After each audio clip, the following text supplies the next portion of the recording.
अश्विनी शेर में स्वागत। मित्रों, अभी चर्चा का विषय हमास और इजराइल का जो युद्ध चल रहा है, युद्ध नहीं बल्कि हम इसको इस तरह परिभाषित करें कि आतंक के खिलाफ जो इजराइल का कदम है, उसके बाद जो हालात बन रहे हैं और उन हालात से जो नए नए संदेश आए दिन सामने आ रहे हैं, वो ज़्यादा घातक और गंभीर है। मित्रों, सोचने वाली बात है, जनरल जिया उल हक पाकिस्तान के पूर्व राष्ट्रपति जब ब्रिगेडियर थे, उस समय जॉर्डन के शाह ने इन्हीं फिलिस्तीन के मुसलमानों को जिनको उन्होंने जॉर्डन में शरण दी थी, इनके द्वारा किए गए विद्रोह को दबाने के लिए पाकिस्तान आर्मी की मदद दी।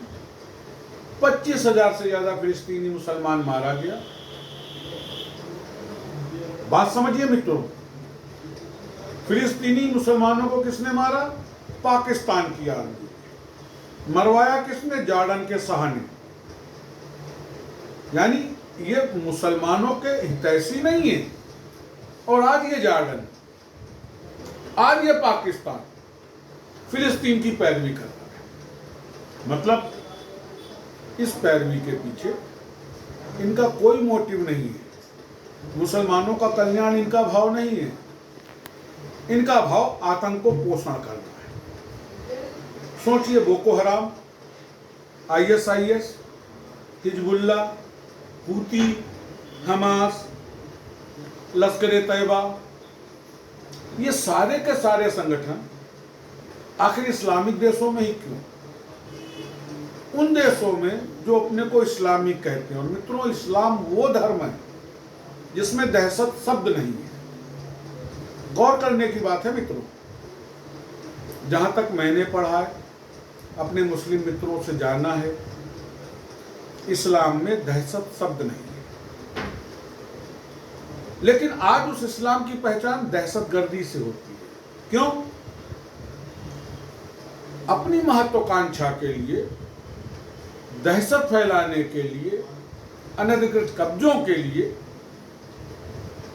इन तथाकथित इस्लामिक कंट्रीज के जो नेता हैं, वो इन आतंकवादी संगठनों को पोषण करते हैं।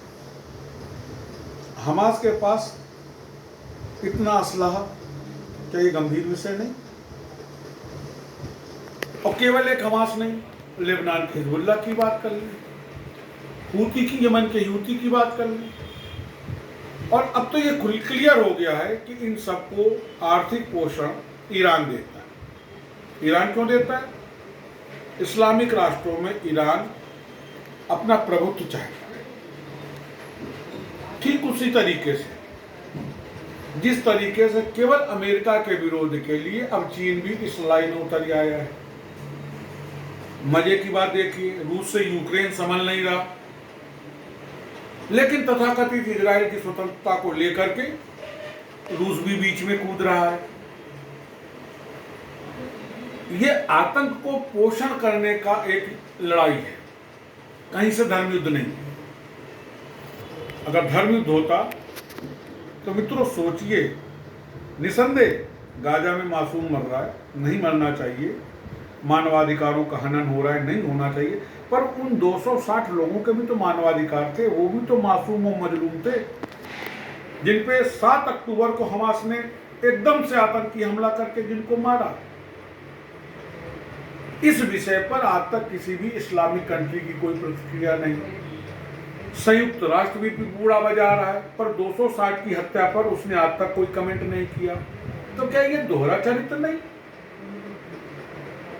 तो बड़ा गंभीर विषय है। और इस युद्ध से, इस लड़ाई से, युद्ध नहीं इसको लड़ाई कहेंगे, आतंक के विरुद्ध लड़ाई, इस लड़ाई से एक और स्पष्ट संदेश जाता है मित्रों कि संयुक्त राष्ट्र संगठन जैसे जो संगठन है, ये भी आज मजबूर है।